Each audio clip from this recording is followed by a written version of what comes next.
INSEE, le niveau de l'endettement du pays à la fin du deuxième trimestre 2016 est de 2170,6 milliards d'euros, soit 31,7 milliards d'euros de plus qu'à la fin du trimestre précédent. En pourcentage du PIB, l'endettement a ainsi grimpé fin juin à 98,4%. 185 milliards d'euros, c'est le montant de dette à moyen et long terme que la France émettra l'an prochain, selon le projet de loi de finances pour 2017. Pendant ce temps, M. Sapin, comptable en chef de la catastrophe, est condamné à rembourser des indemnités de maire illégalement perçues pour un montant de près de 100 000 euros. Pour sa démission, on repassera. En Sociali, quoi qu'il arrive, on ne démissionne pas, on donne des leçons de morale.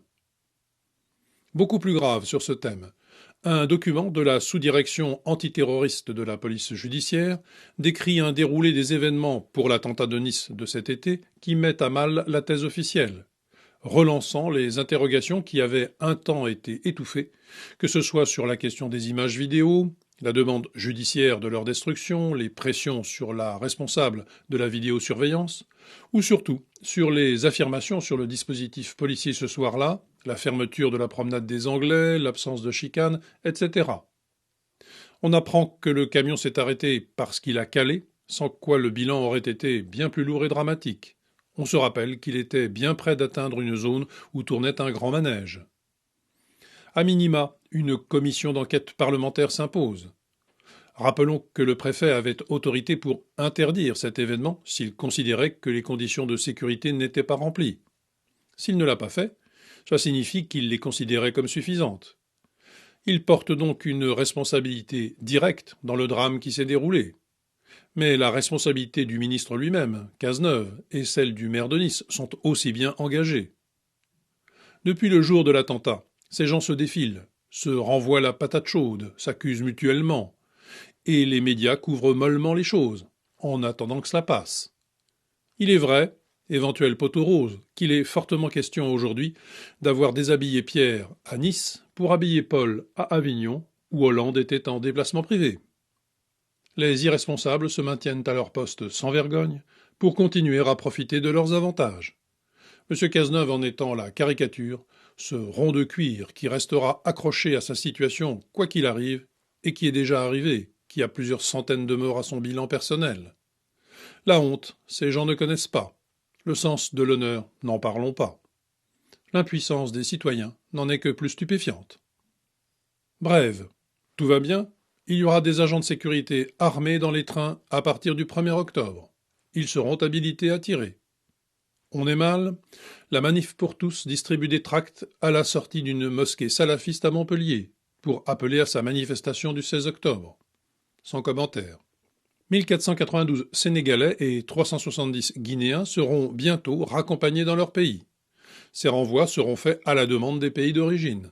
Les chiffres sont précis, car face au Sénat, le ministre de l'Intérieur a souhaité montrer que le pays avait bel et bien amorcé une politique migratoire. Fin de citation. Ne rêvez pas, cela se passe en Algérie, aujourd'hui. Ces 2 dernières années, Alger a organisé l'expulsion de ressortissants du Niger.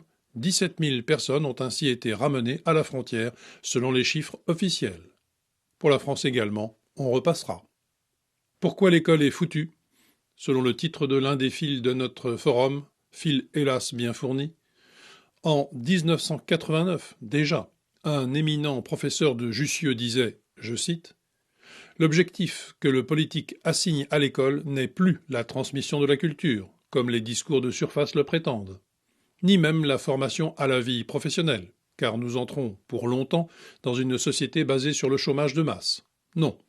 L'objectif premier est le maintien de la paix civile. Il n'y en a aucun autre. » Fin de citation. Depuis, il y en a eu un autre, en effet, tout de même, celui de la rééducation générale. On ne s'étonnera donc pas de trouver un livre décrivant une scène pornographique de fellation parmi ceux recommandés pour les classes de 4e. On rappelle que ces livres sont choisis par des experts en partenariat et sous le contrôle de l'Inspection générale de l'éducation nationale. On ne s'étonnera pas plus de l'entrisme qui est encouragé de toutes parts, de tous les fêlés du gender, des militants de l'homosexualisme, des viragos du féminisme outrancier. Ce qui nous amène à notre minute philosophique. Un moment, on a pu penser que la modernité s'enferrait dans une contradiction, la conduisant, avec d'autres, dans une impasse. Revendiquer opiniâtrement tout à la fois l'égalitisme et le droit à la différence. Apparaît de mieux en mieux que ce n'était qu'une étape dans la réalisation comme hegelienne de l'esprit de la modernité, et la synthèse affleure désormais, qui est volonté d'indifférence ontologique. En vue de la refabrication technique de l'homme, sous perfusion anesthésique de l'industrie du divertissement, celle-ci rendue possible par l'enseignement de l'ignorance et complétée par l'hypnose du présent perpétuel, la compulsion communicationnelle, l'addiction au virtuel, la passion du faux, la vengeance contre l'être, la fatigue d'exister. Plus il y a de l'autre, et plus tout revient au même avec un grand M, soit en l'occurrence à rien avec un grand R. Mais pourquoi s'alarmer?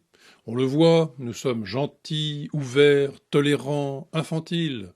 Rien ne peut nous arriver, et tout cela ne peut que très bien se finir.